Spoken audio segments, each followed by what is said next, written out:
Patuloy na umiingay ang usapin ukol sa korupsyon. Sa mga lumabas sa mga bagong revelasyon tungkol sa mga nawawalang pera, ay lalong umiigting ang usapin na ito.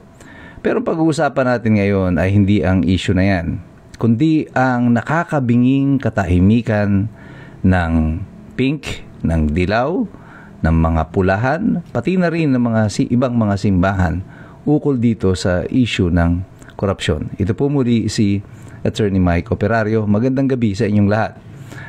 Kamakailan lamang ay lumabas na naman ito mga bagong revelasyon na pati ang pondo ng PDIC ay kinuha na rin ng national government at ito po ay isinama doon sa mga pinanggastos sa flood control. Ang PDIC po, ang Philippine Deposit Insurance Corporation, ito po ang insurance o ating kasiguruhan na yung ating mga deposito sa bangko ay maibabalik sa atin just in case magkaroon po ng pagkalugi o magsarado ang mga bangko.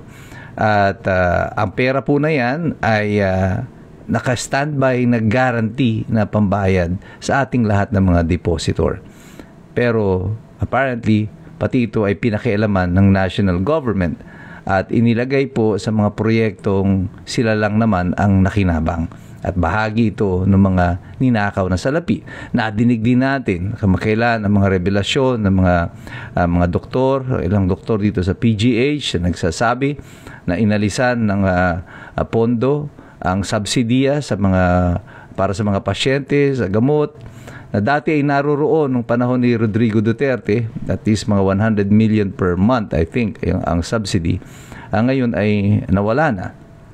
At marami pang iba na mga pondo hanggang ngayon is unaccounted for. Dahil dito, patuloy na nag-iingay ang taong bayan, kasama na ang inyong lingkod sa pagkakalampag sa pamahalaan tungkol dito sa mga issue na ito ng mga nawawalang pondo natin.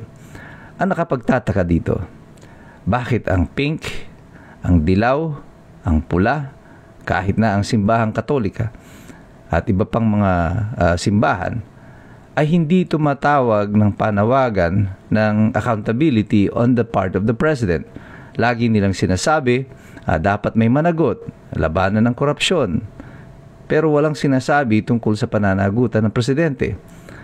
Ang nakakalungkot pa niyan, kamakailan lamang ay nagsabi itong mga Makabayan Bloc, kasama dito na ngayon yung mga pink at mga dilaw dito sa Kongreso, at sinasabi na matapos ang mga revelasyon ni Zaldico at itong mga lumabas pa ng mga datos tungkol sa mga nawawalang mga pondo o mga ginamit na pondo sa flood control, ang sinasabi nila, wala pa rin silang nakikitang matibay na basihan para mag-file ng impeachment kay Ferdinand Bongbong Marcos.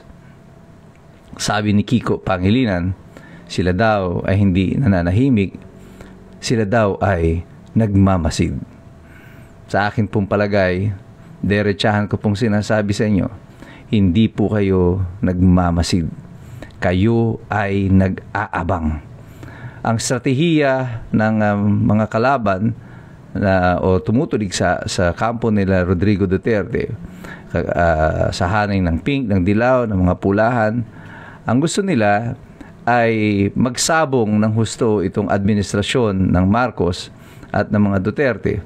At sila manunood lamang dito sa gilid at hihintahin nila kung sino ang unang babagsak. Pero ang preferred nila na bumagsak dyan ay ang mga Duterte, sapagkat si Sara Duterte ay hindi nila kakayaning talunin sa isang eleksyon sa 2028.